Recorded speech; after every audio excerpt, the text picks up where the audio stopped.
Mark. Thank you, everyone, and good afternoon. This stunning fact will surprise exactly no one in this room.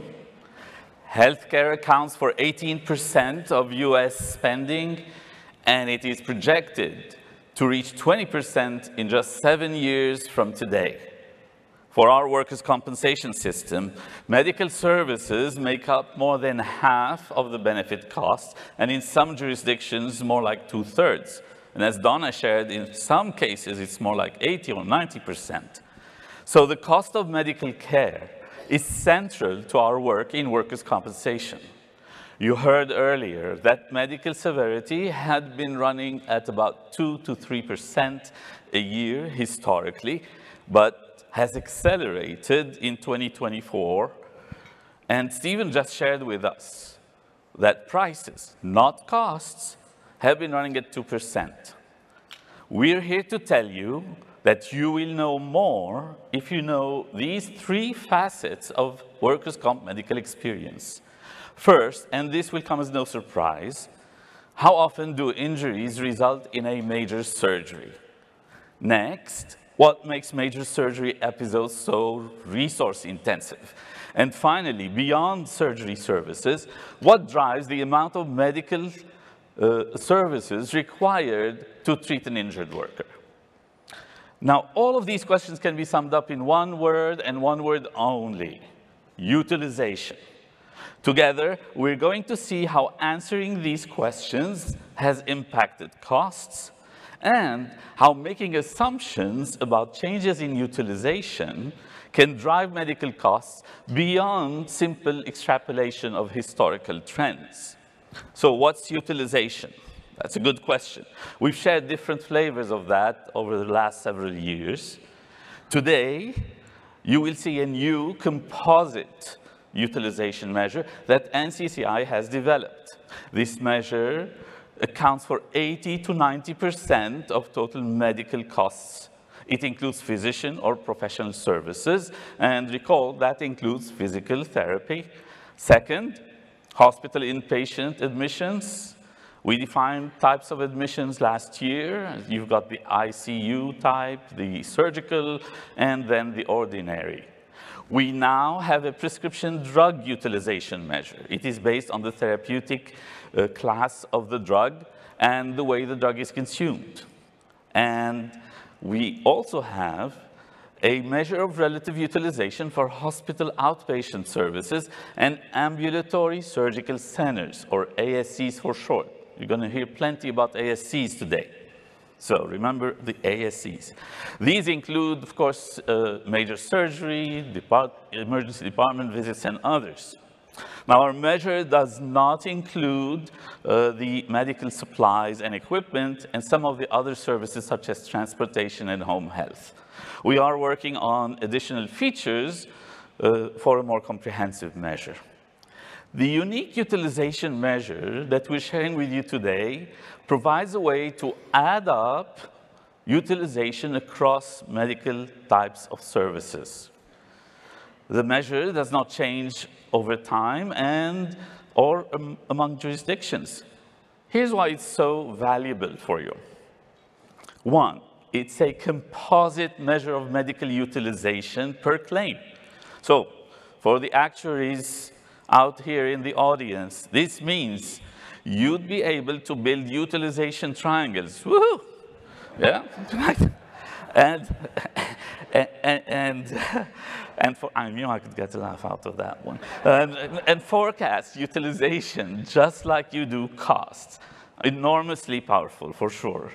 Now, 2, we would be able to calculate utilization per claim trends over accident years, service years, calendar years, any kind of periodic time. And this allows projections based on trends or expected changes, like, say, maybe a recession. Now, given that and knowing cost trends, we can impute the impact of price on costs and develop a unique workers' compensation price index. This can be by state, by line of, by service type, by claim type, by industry. The potential is utterly remarkable. So, we can answer questions like, how often do surgeries take place? In what venues? And what does that imply for costs? Let's do that. Let's answer that first question. Now, a couple of words about our data. And all the information in this presentation is derived from NCCI's medical data call, a transactional data source. The study we're sharing today includes paid medical amounts totaling $21 billion from 5 million claims. Today, we're looking at injuries that took place between January 2016 and September 2022, with medical services provided through September 2024 and medical payments made through December 2024. In that sense, this data is timely and up-to-date. Our principal comparison is going to look at 2 eras with 8 quarters of experience. In insurance terms, this means claims with 2 years of maturity. Era 1 is going to be accident year 2016, and for Era 2, that consists of injuries that took place between October 2021 and September 2022. Now, for short, we're going to call that accident year 2022. Here's our first observation. 1 in 8 injured workers undergoes a major surgery. To be more precise, the rate of major surgery in 2016 was 12.9%, and as you can see, it's come down a bit in 2022. So the change appears to be mundane, not so fast. And here's something worth noting. There are forces pulling in opposite directions. This is critical as you think about what will happen in the future. Check this out. In 2022, we see medical conditions that are more severe and specifically more surgery intensive. This adds 40 basis points to surgery frequency. But for those very same medical conditions, we actually observe fewer major surgeries, so more conservative treatment. And that results in a 50 basis point decrease in surgery frequency. Together, these result in surgery frequency slightly lower in 2022. Here's a concrete example.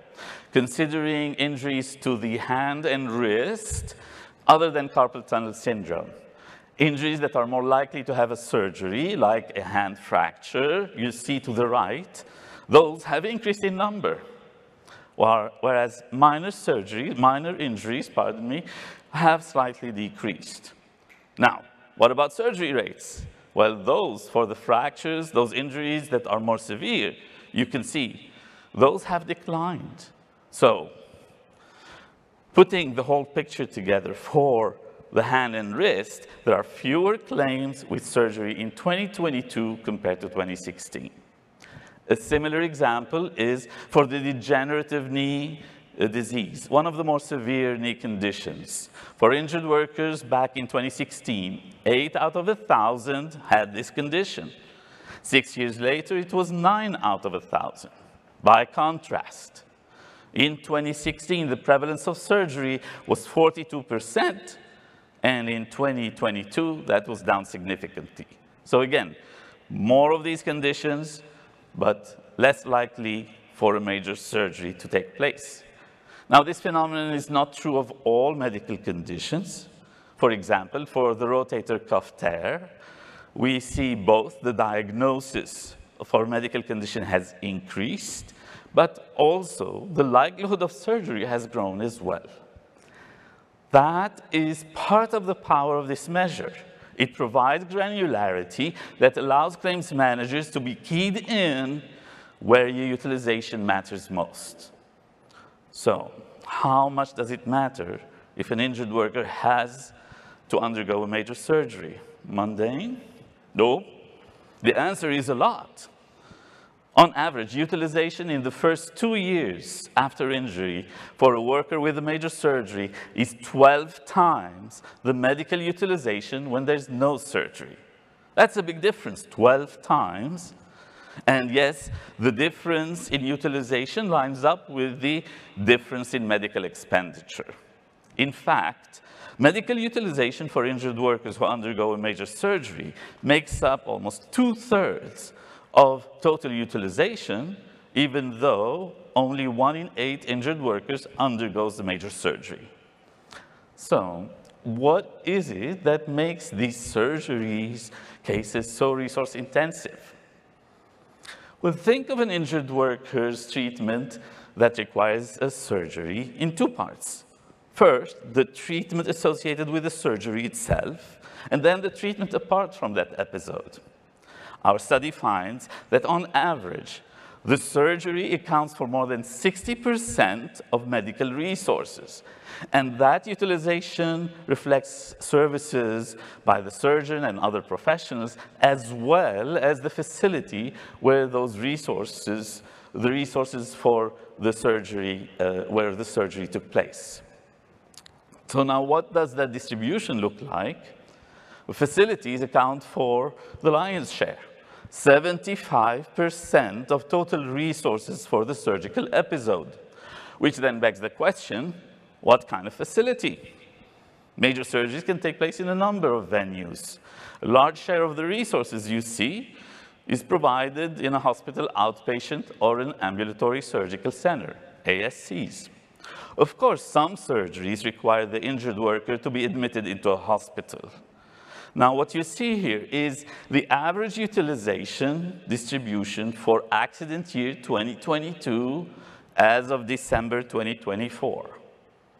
So what has changed since 2016? Here are a couple of ways to characterize that. One is a frequency measure. In other words, how often does a type of site is used?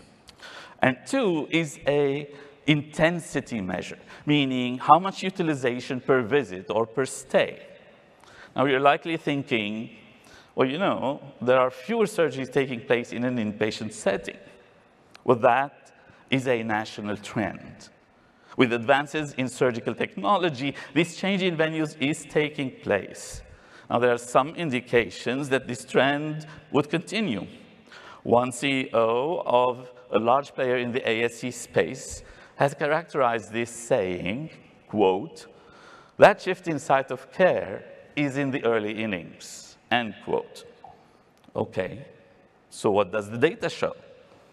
Inpatient and physician experience show a decline of 45 episodes per 1,000 surgery claims during the 6-year period. Hospital outpatient and ASCs have increased by 43 episodes. And as you can see, it's dominated by an increase in the ASC surgeries. Now, if I told you that an inpatient stay is quite a bit more expensive than an outpatient surgery, you'd say, "Thank you, Captain Obvious." Right? But if I ask you by how much, you may not be so quick to answer. So here it is. Here, for each venue, we're adding both the utilization for the facility and that of the surgeon and other physicians. That is what NCCI's utilization measure shows you. The numbers you see there are the utilization units. An inpatient stay is 3 times more resource intensive than a hospital outpatient episode. And it's almost 4 times as intensive as an ASC surgery. Now, this in part, of course, reflects the seriousness of the medical condition of the injured worker. But it also means that changes in utilization, that shift in site, can result in a change in the venues, in the utilization for each venue. So here are the changes in intensity per episode. Now, physicians, you see here, are 3,300 units, so they're still relatively minor. ASC episodes, the intensity there grew by 4%, and for hospital outpatient by 1%. Now, the surgeries that had shifted to ASCs are typically more resource intensive than the ones that used to take place in an ASC, maybe a spinal fusion, for example.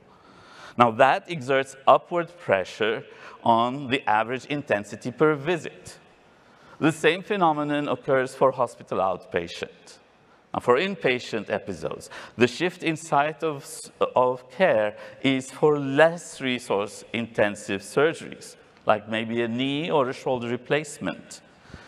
Fewer one-night stays means that what's left for inpatient are episodes that are more resource-intensive, and that is why we see an increase in the average intensity for inpatient episodes. So, now when we marry this increased intensity with a drop in frequency of hospital inpatient surgeries, we see a 20% drop in inpatient utilization.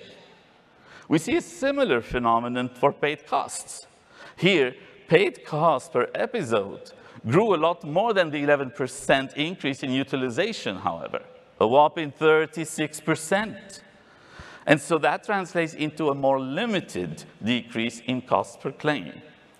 Again, notice the granularity that tells the story. At face value, this may have looked rather mundane, not so fast. It's a different story for hospital outpatient. Here, the frequency of episodes inched up during the 6-year period, and intensity grew by just 1%, so overall utilization grew by 4%. Costs, by contrast, those have grown by 25%, both a price and mix factor.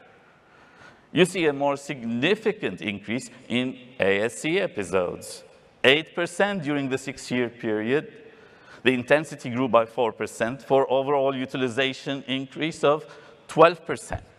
In the meanwhile, costs per claim grew 23%. So once more, a result of both the mix in surgeries and the prices. Now, that's what makes up the majority of the 2-year medical utilization for injured workers who undergo a major surgery. What do we know about the rest? We have non-surgical services of 40% of the resources.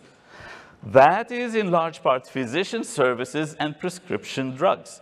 Those account for more than 80% of the medical resources. Interestingly, during the 6th period, you see a greater use of physician services offset by a decrease in both the facility resources and the prescription drugs. Altogether, utilization increased by 4% from 2016 to 2022, entirely driven by physician services. And what type of physician services, you ask? Primarily physical medicine, physical therapy, chiropractor services. This is indicative of changing treatment patterns that are more dependent on physical medicine than on medication. So what happened to drug utilization for surgery claims? We all know what happened to opioid use, right? And yes, that is the principal component driving a 7% decrease in drug utilization. And by the way, drug costs over this period have also come down, but only by 2%. So our NCCI utilization measure tells this story for injured workers with major surgeries. They're among the minority, as few as 1 in 8, but they make up about 2/3 of costs and utilization.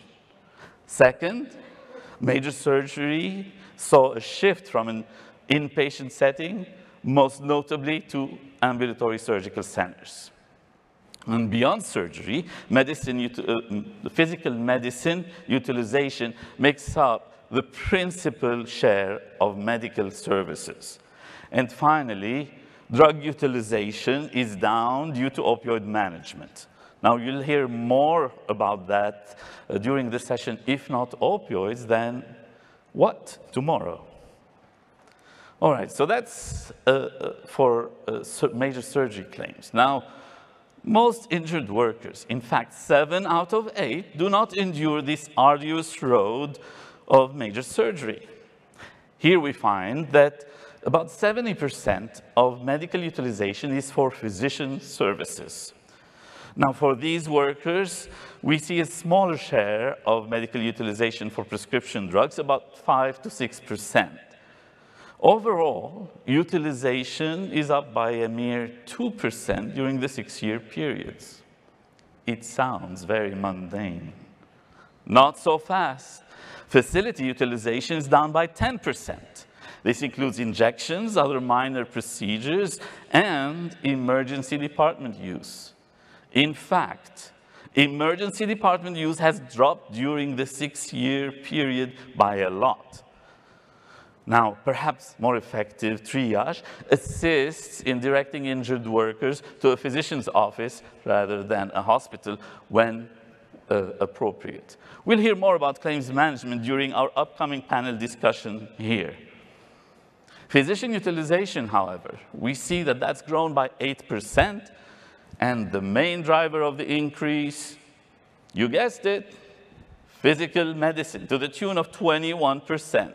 That's a 3.4% annual growth rate. Prescription drug use is down by 7%, and again, the decrease is due in large part due to optimizing opioid utilization. And opioid costs have come down. However, in this case, they were offset by the price of alternative drugs. So our utilization measure tells us what counts most when it comes to injured workers who, with no major surgery, is good practices around triage, prescribing patterns, and physical medicine. All elements of exactly utilization. Now, as you've seen, during the first 2 years of treatment, more than half of the costs are for physician services. So it's no wonder that these are critical for utilization, and what happens to the price for physicians over time is of prime importance. And here it is. During the 6-year period, utilization has been growing at an annual rate of 0.9%, prices at 1.3%. Now, we know that for most jurisdictions, prices are subject to a physician fee schedule, which helps contain price trends. For hospital inpatient episodes, not as many states have fee schedules. So what do we see? Prices have been running at 4.4%. However, as we saw earlier, the change in the site of major surgery will deflate those costs considerably, almost eliminating that inflationary pressure altogether. Mundane? I'd say very telling. Now, where did all these surgeries go? In part to hospital outpatient setting. And here we see the utilization's been flat. So we saw the impact of major surgeries moving to such sites, but we also found a fair amount of decreased or downward trend in the non-surgical use of those facilities. Meanwhile, prices have been growing at a healthy rate of 3.3% a year, still lower than hospital inpatient. Which brings us to the other facility where major surgery is taking place quite a bit more often, the ambulatory surgical centers. So here's a situation where not only are we seeing more surgeries, but also more resource-intensive surgeries. As such, we find utilization growing gradually, and prices have grown at a similar rate. Now, we'd be remiss if we didn't talk about prescription drugs. The PBMs in the audience would be quite confused if we didn't do so. And of course, what do we know about drugs? We know that they've been declining. How about prices? These have been growing at a 1.5% a year. Now check out the pain management session tomorrow again for more details on this. Putting the full picture together, NCCI's utilization measure tells us that yes, utilization does appear to be mundane, just under 0.5 point a year. But would we have known where it counts most and how much? Not really. Now, how fast have prices per claim been growing? 2.1% a year. and that is purely a workers' compensation measure. Given these price and utilization trends, costs for the first 2 years of injury have been growing at 2.5% a year. Now, by the way, when we look at the medical severity by accident year using our financial data, as shared earlier by Donna, then we see that the growth is actually comparable to these numbers we see here. Now, past trends can be telling, but disruptions do happen, be it a fee schedule with an impact on price trends or a technological advancement that expands the use of procedures taking place in an outpatient setting. Or maybe a pandemic, or a new pain management drug. Such disruptors naturally invoke the need for appreciating the levels of utilization and how they may respond to such disruption. Now, we have seen changes in surgery practices. We've seen the opioid use changing. So the power of this level of granular tool called utilization is that it allows us to explore scenarios that may result from the disruptions or from assumed trends. We're going to share a couple of examples here. For scenario 1, we're going to see what happens if the historical trends were to continue. We're going to walk through major assumptions and assess the impacts on the next 6 years, from accident year, say, 2022 to accident year 2028. Now, we know the number of claims has been decreasing. The nature of the medical conditions has been changing as well. We found an inherently more severe set of medical conditions in 2022 compared to 2016. Assuming that this trend continues during the next 6 years, we'd see utilization grow. That means primarily more physician services and maybe a few more surgeries. So how much more utilization does that deliver? 2% over the 6-year period, or 0.3% a year. We also saw surgery trends were changing in 2 ways. One, the shift in sites from inpatient to other venues, and then the change in the intensity for each venue. According to an article in Becker's ASC review, orthopedics lead in profitability among ASC specialties in 2024. Think of knee replacement or shoulder replacement as areas of growth. With hospital closures and consolidation, it is plausible to assume that the shift in site might continue. Here's what happens to the utilization. The utilization per claim for 2028 would be 3.3% higher than 2022, running at an average rate of 0.5%. Now let's look at services apart from surgery. Conservative treatment like physical therapy, NSAIDs for pain, injections, that's on the rise, particularly for spinal conditions and chronic pain. So it's plausible to assume that physical medicine is going to take a larger role and is going to expand. When it comes to prescribing trends, however, now opioid reductions have possibly reached a relative stability and may not decline much further. So assuming for a moment that these changes will continue for all the services except that opioid change, what would the change in utilization be? Considerably greater, 6.6%, call it 1.1% a year. Now, that is more than double what we had seen historically, and it is largely driven by growth in physical medicine. Here's an alternative scenario. Oh, sorry. Now, that's the utilization. We do want to look at prices as well. If prices were to keep trending at the same historical rate, then what we'd see is that the medical cost would grow at 3% a year through 2028.